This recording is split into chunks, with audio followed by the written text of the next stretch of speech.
Hello and welcome to another episode of the Construction Corner podcast. I'm Dylan. I'm your host, joined by my blue collar badass because we found time, even though I'm in a basically a Starbucks parking lot right now and outside, but we made it happen. Matt, how are you, man?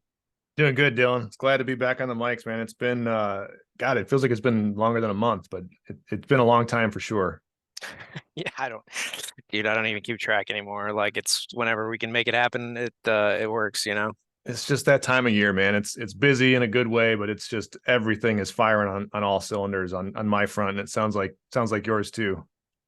Yeah, like I've been in LA for some meetings here. I've got, meetings coming up in Chicago for some other big contracts. I've got like everything's moving and shaking, man. And like just with the travel, like I uh left some meetings early, had someone else to like handle them.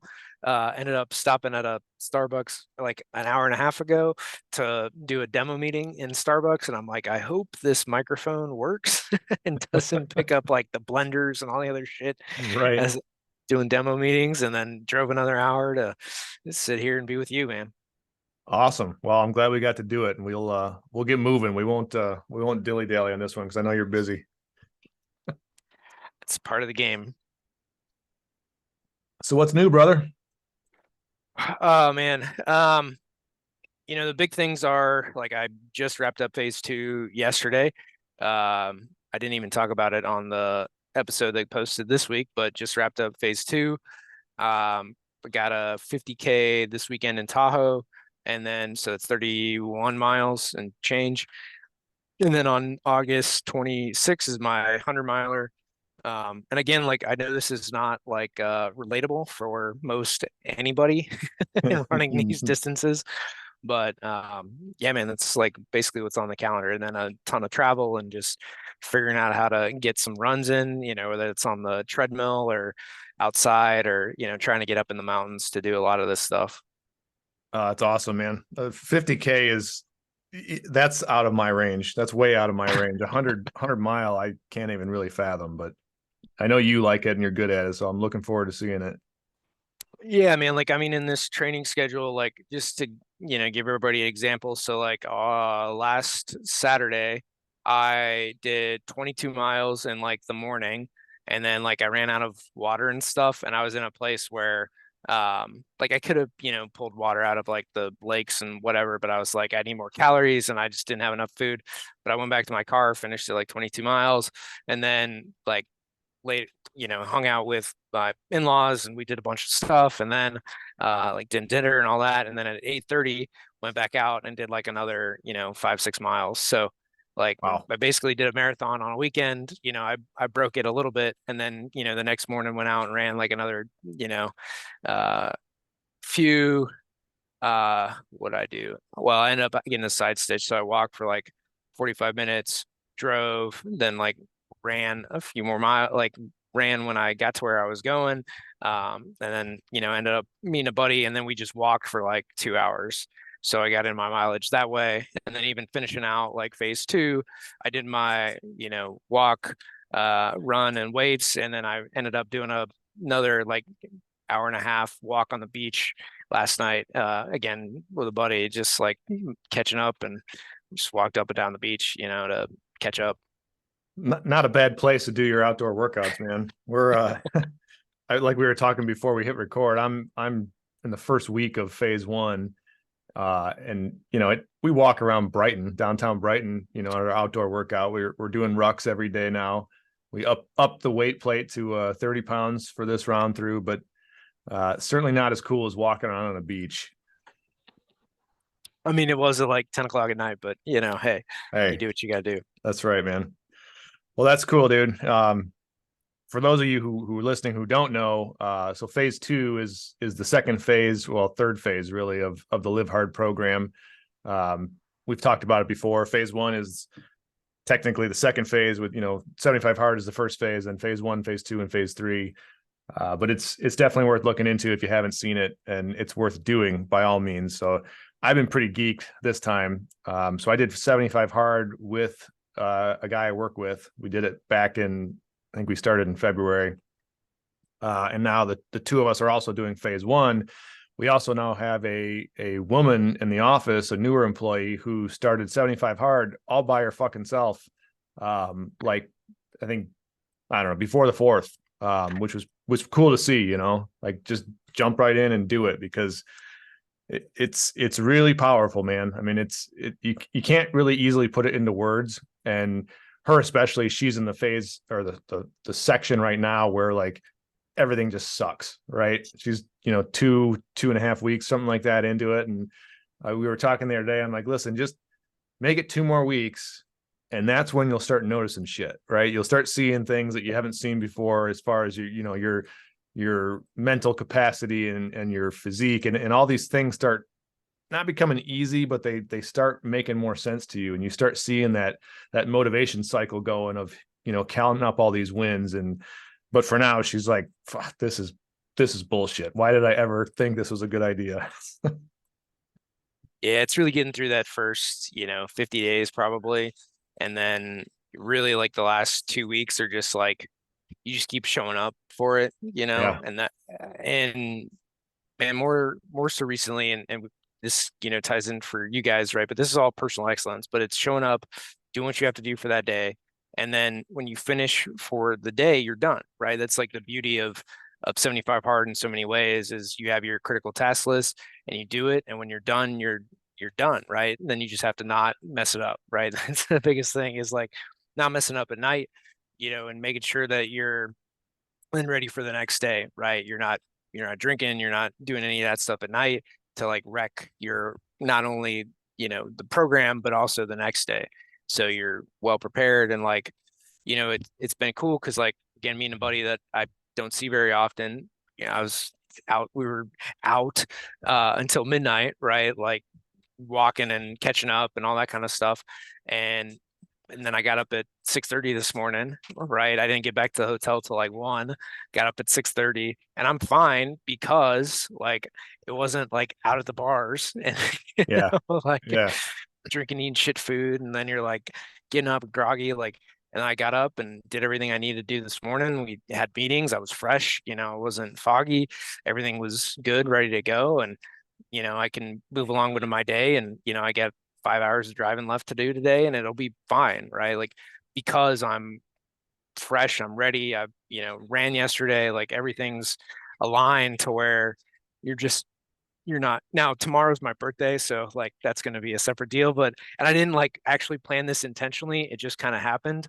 Um, like we were talking about, it was like we were there, we went to, did our range day and all that kind of stuff, and then got home. And I started it like the day before my anniversary. And, so I was didn't have anything on the anniversary, right? Clean, stuck to the diet like 2 days into the phase two. And then it finishes up before my birthday. And now I'm gonna, enjoy that kind of thing. But that's how it goes, man. Well, you earned it too, right? And it's really amazing to me. It always is when I do this. Alcohol is one thing that's easy. Everybody understands that. Like if you drink too much and you get shit faced, you feel like crap the next day. That's just par for the course.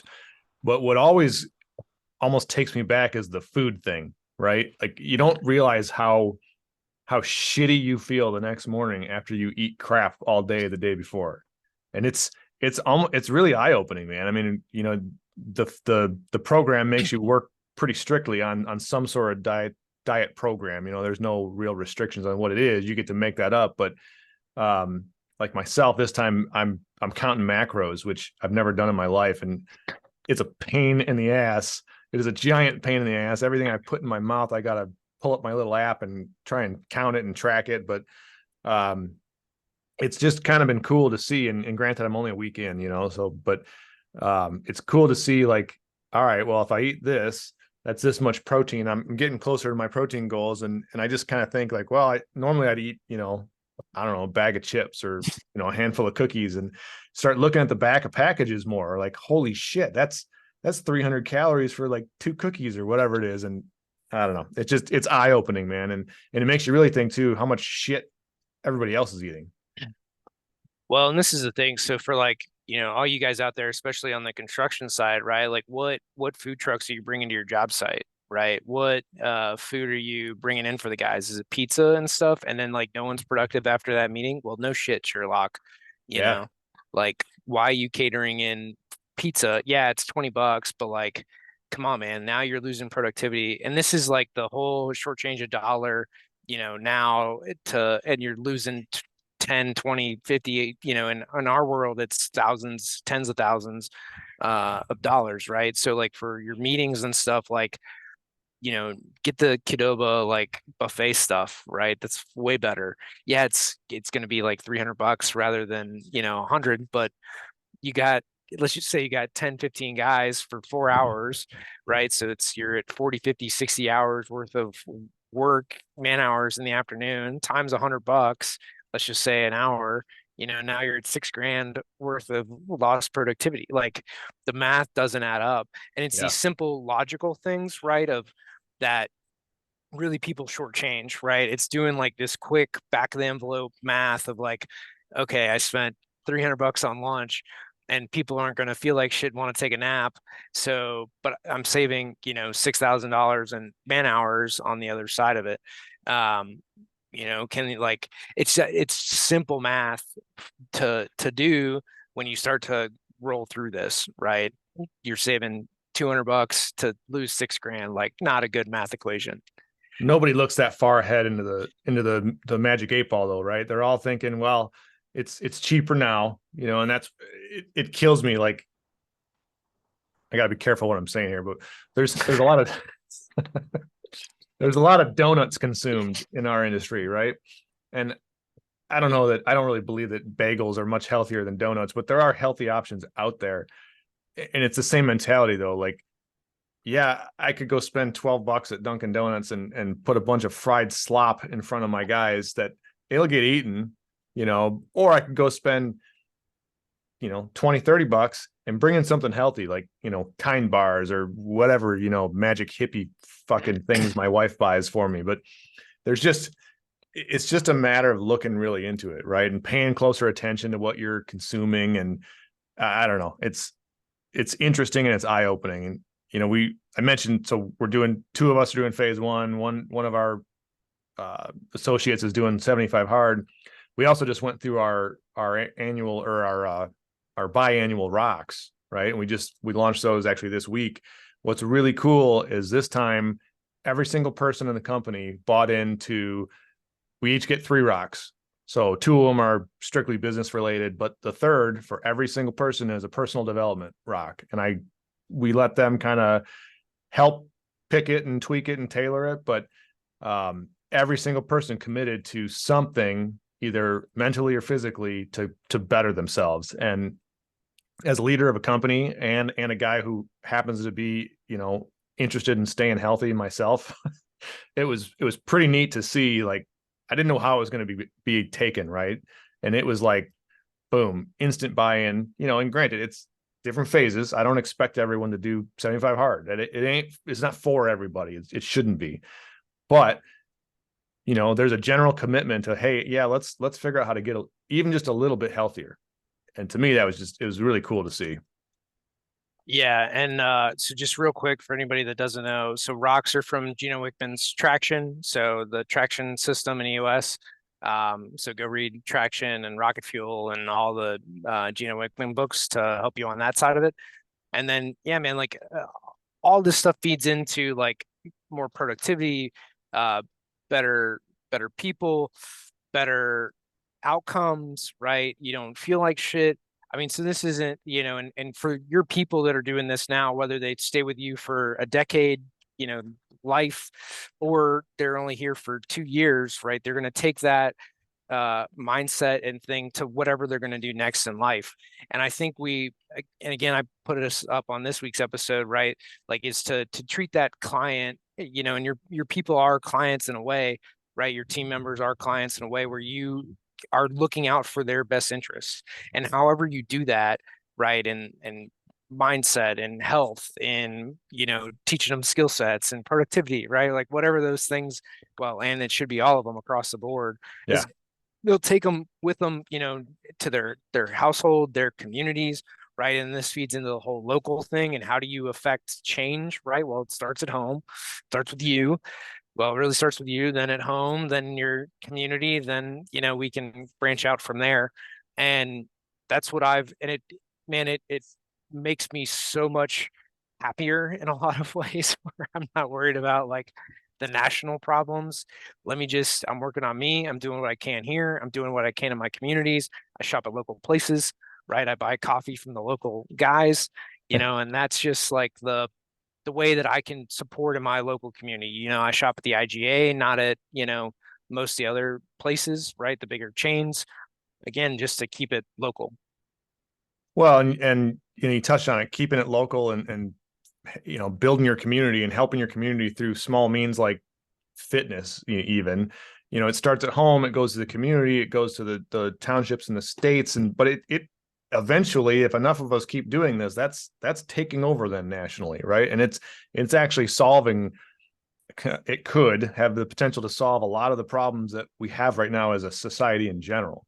And to me, like, that's always been cool. Andy talks about it a ton. Personal excellence is the ultimate rebellion, and it really is. And it starts at the dinner table, right? It's controlling what goes into your mouth and what goes into your head and what you're doing with yourself, and everything else starts falling into place. Yeah, I mean, like, so just as an example, and I get that like I'm extreme in a lot of this because like I'm trying to run 100 miles, right? So like I ran, I don't know, 50 some odd miles like last week. And so in that, like I just spend a ton of time, right? That's like 20 hours worth of, well, maybe not that much, but like it's a long time running, right? Like I'm out there for a while, 10 hours running. So in that I also listen, that's like, so there's the running. I also, and driving and whatever else and travel time. I put in 20 hours last week in just personal development content, right? Podcasts, books, other trainings that I'm a part of, right? Like I put in a part-time job just learning last week, right? And again, I ran for 5.5 hours on Saturday alone, right? And all my stuff's at 1.5x. So you start to see where like this starts to add up. But like because of that, like I can show up a lot of places and just be, because I put so much time in other places to where you can show up and do your thing, right? This is when you're skilled at your craft, right? When you're whether it's a great engineer, great, GC, whether it's a great specialty trades, whatever it is, right? You put so much time in and then you can just show up and be there for it. Because you put time in elsewhere where you can show up in meetings and just be at the meeting, you can put your phone down, you can pay attention where you need to pay attention. Yeah, I mean, it's like the 10,000 hour rule, right? Once you've done something for 10,000 hours, you're a quote unquote expert, or whatever the metric is. But whether that's running for 5 hours straight on a weekend, or lifting weights, or doing a presentation in front of a new client, right? It's all about putting in the reps, no matter what sport it is that you're actually repping for. And you do it enough times, and once that shit comes naturally to you, it is, like, to your point, it's a great feeling to be able to walk into a meeting and not be worried, not be nervous. It's a great feeling to go and walk into the gym and know what the hell I'm there to do, and not be all flustered and out of place. And I mean, we could talk about this for hours. I am going to shift gears, though. I did listen to your show, to your solo show that dropped yesterday, I guess. I wanted to take issue with one of the comments you made about and you even mentioned it. You mentioned my name. Like, I'm not sure what Matt would think. I'm like, well, I know what the fuck I think. So you were talking about, new guys, or young, not young, but young to the game, new entrepreneurs, new business people coming up, and what should you do to get started? And you were talking about, taking everything you can get and trying everything type of thing. And while I agree with a lot of the premise you said, right? It's really about get your ass out there and grind, right? Get into the hustle mentality and just start grinding, and the things will come. I did want to caution people too, at least on the contracting side of where I live and what I've experienced. You got to be careful too, though, because if you start going after everything, eventually you kind of become like a dog with a chain on its neck, right? And you're biting and barking at every single thing that goes by, trying to get that steak. And speaking from very personal experience, what I'm dealing with even as recently as today, some of those stakes that you grab, you really should have fucking let them walk by. You didn't really want them, and you just got to be careful, man, because when I got rolling here 6 years ago, almost 6 years ago to the day, um, there was a prospect that I chased very, very hard, and it was not worth it. We'll put it that way. It's coming to a conclusion now, and it's going to be finished and off my plate, and I'll sleep better after it's done. You can probably put the pieces together in your head. But I used to work for a guy a very long time ago. He was a really cool dude, and one of the comments he made to me frequently has stuck with me ever since. And he used to say, Matt, always remember, bud, some of the best projects are the ones you walk away from. So again, back to your comments yesterday, totally agree on the grind and hustle, and like you gotta grab up what you can grab, and that's how you meet people, that's how you build relationships. But I did want to just throw in my little smidgen of contractor born caution that some of those relationships are not necessarily good ones. So be cautious and be a little bit selective at least.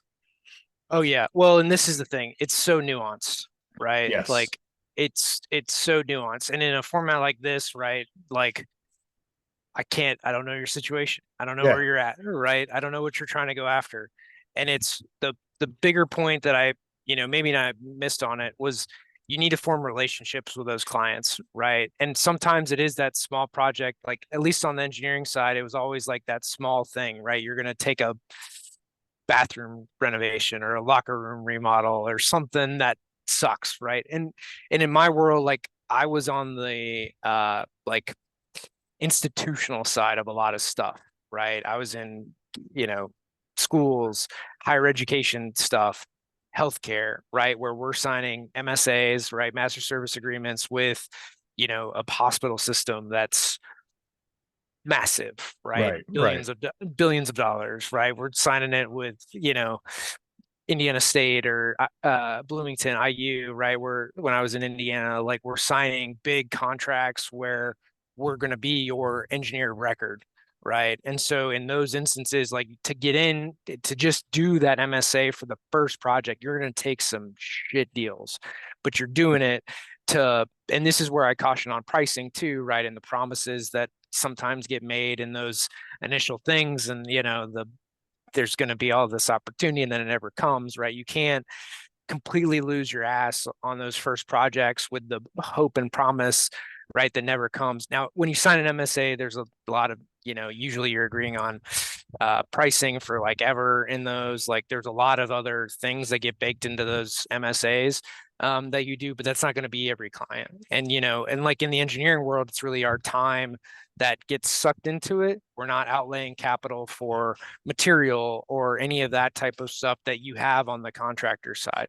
So, and again, I'm in agreement on that. And it's so situational. It's so nuanced. Like we could spend, for each one of you, you could spend hours trying to figure out, and you do spend that time to figure out like, man, is this worth it? Should I really be doing this? And the beginning at the very start, like, I didn't take everything because I didn't need to, and it's not that it's biting me, but it would have helped along the way to cash flow some more stuff, to bring in people earlier, to do some different things that I focused down on software, and now I've opened it back up to where we kind of do more and help more because we're just frankly getting asked for it. So, okay, you want to sign a deal, let's sign a deal. And to Yeah. be more in that movement of it. And again, it's everybody's going to be different, right? I just happen to have a big toolbox to do, right? And like if you were just a pure engineering firm, you know what you're going after, right? And you're going to do that. If you're a contracting firm, you know the types of things that you're going to do. And sometimes you're taking, maybe not the nicest jobs, but heck, you need cash flow. You need work for your guys and keeping them on versus laying them off, right? And this becomes where it's so nuanced in that conversation. I just have a much bigger toolbox than most people to like, to do training, to do, content, to do Revit template setups, to do engineering work, to do software, to do custom software, right? Like my toolbox is big. And it's just, what do you want? Right. And then it's servicing that, building the team behind it to, ultimately deliver for everybody. Absolutely. And I wasn't meaning to pick on you, but I think No, it's it's a fair. it's a great topic, right? I mean, it'd be one that'd be fun to actually get some live feedback, like when we first started doing this. Remember we were doing those LinkedIn live or some version of that, and maybe one of these days we'll set that back up and do that, because it'd be a fun conversation, right? Because it differs for every person, differs for every specialty, every industry.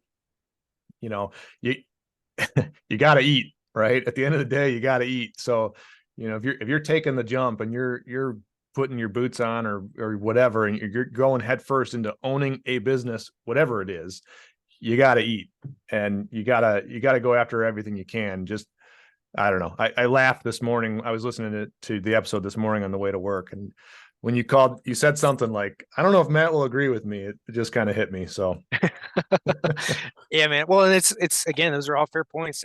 And this is the whole thing for you guys, right? Is Matt and I do sit on different sides of the table, right? yeah, My overhead is very different than yours. Your cash outlay is very different than mine. And like that's the benefit of having both of us here is like it is two different sides of the fence in the same industry. So like, whether and this goes to like knowing what everyone's dealing with in the industry. And I don't think this gets talked about often enough to where, like as an engineer, I understand your capital outlay and your kind of risk profile, right? And the same on the other side, right? Like what's the engineer's risk profile and, liability on some of this stuff is because at the end of the day, like personally, like the firm's going to take a lot of the brunt, but personally, like your seal, same with an architect, your personal name is on these drawings. It's the only industry that does that, like we take so much personal risk in signing and sealing documents. The firm has it too, but really at a personal level, if you screw up bad enough, I mean, you're done. absolutely. I mean, that's frankly why this show works, right? That's why we've been going for 2.5 years or whatever the hell it's been, because we can provide those two kind of, I wouldn't say opposing perspectives, but just different. And we don't, even me, I mean, I co-host the show with you, obviously, right? But I can talk to you all day long on mic and we can talk about these things, but put me back in my office in a meeting about, why my architect just fucked something up and why he doesn't take any risk. And I immediately revert back to like caveman contractor slamming my fist, but it's through conversations like this that starts to spread, and the caveman only comes out for a very short period of time. I mean, everybody's got it. It just looks different for everybody, Yes. right? Yours is very visible, right? If a wall collapses, it's like, I mean, everybody's in that room at the end of the day, right? Like, did the guy install it correctly? Did, the manufacturer, like roofs are number one example, right? It's the biggest thing everybody gets sued on. So like, was the manufacturer there to review it? Did they screw up their inspection? Did the contractor do it correctly? Did you as the GC schedule it properly? Did the architect detail it right? Right. Like you just go down the list and like, all right, you got 15 people in here. Okay, who's whose sword or who we slamming this sword through, like that's Yeah. what it comes down to, and who's paying for what. But I mean, ultimately, so everyone's coming in the room at some point, right? It's just that the personal liability, not the company, right? Like the personal name and livelihood of the architect and the engineer who signed and sealed those documents is truly on the line. Yeah, absolutely. And it's just risk perspective too, and risk tolerance, right? I mean, truth be told, if we default on a bond, then they're going to come and take my house.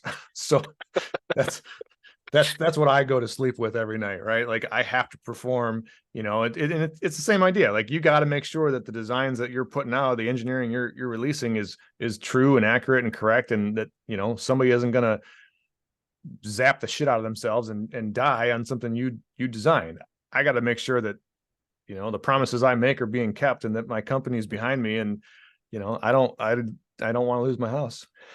So Right. And it's that's the thing every owner faces, right? At the end of the day, the owner has all their personal assets on the line for it, or their credit score, like everything, there is a level of personal responsibility in there for it. to the owner of the company, right? And most people working in a firm, which is, who's listening to this, you guys don't have it, but the firm owner has, that level of risk. So when you think that that guy doesn't care, you got to remember, his house is on the line, right? That's Like right. That's right. first. Be nicer to me. Well, maybe not that, but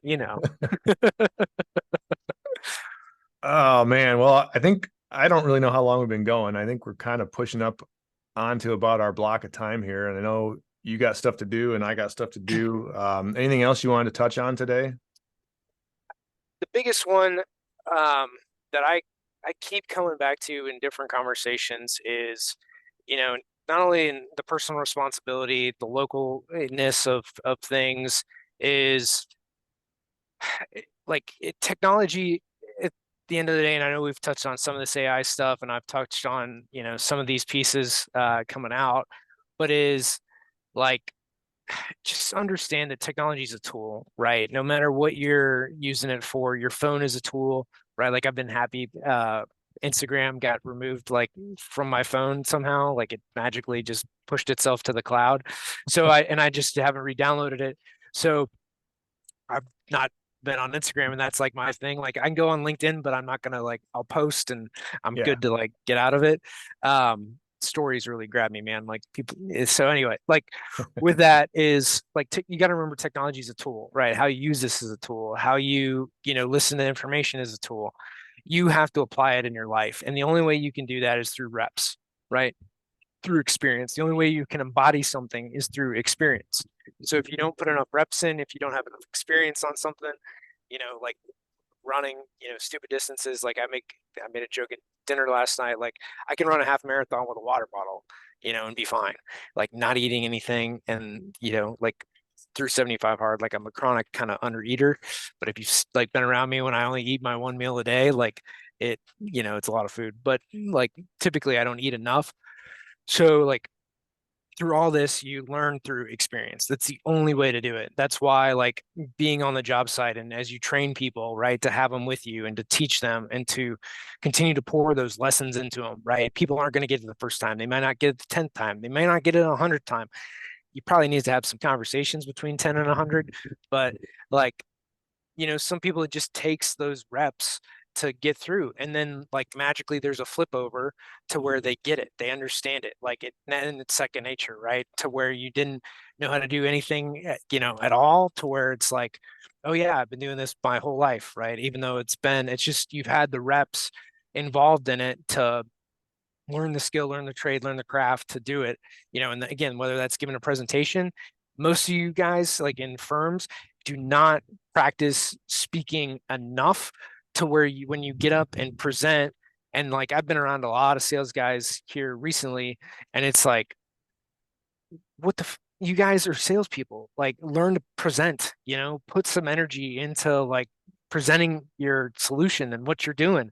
It's like, come on, guys, and these vendors and stuff. It's like, and for all of, like architects and GCs and, you guys that are really presenting and doing formal presentations to clients or town halls or, city councils, like learn to present. You need to put in reps. You need to practice in your offices, giving presentations, giving speeches, doing all that, because, frankly, your project can ride or die in a city council meeting where you're, Yeah. like we were talking about this before, like where you either have the energy to like get through to them and really like convey your message, or it's going to fall flat because you're boring as shit.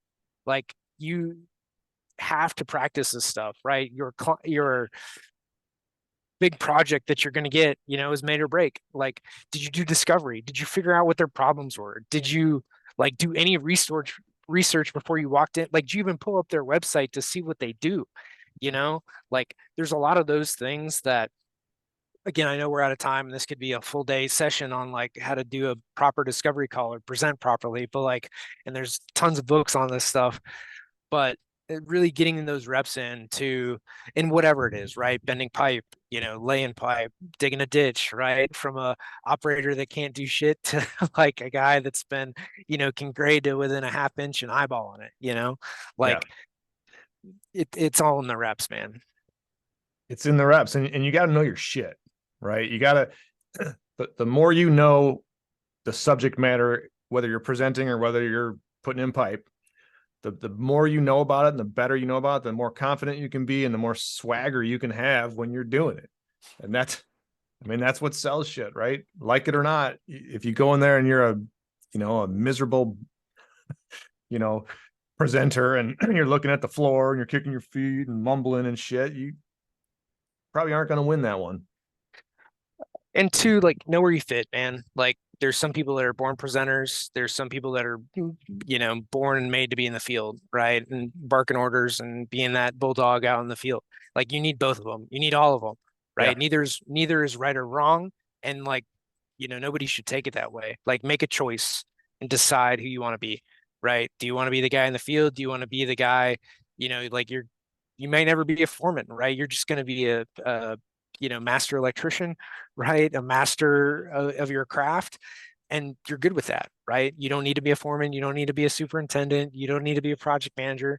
Maybe you do, right? Whatever journey and position you want to be in, to where maybe you just want to clock out at the end of the day, relax, and call it good. Maybe you don't. Whatever path you do, make a decision. Yeah, I mean, it all ties into what we started off talking with today, and it's personal excellence, right? It doesn't matter if all you want to do is be the guy digging the ditch. Fine, be the best goddamn ditch digger that anyone's ever seen for your 8 or 10 hours, and then go fuck off.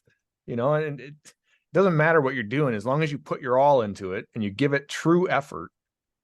That's what matters out there, and that's what makes us all better. That's how we win. That's how we build better. It's everything about this industry, man. And for today, that's enough.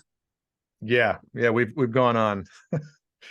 Guys, check out our YouTube channel. Dillon mentioned it last week.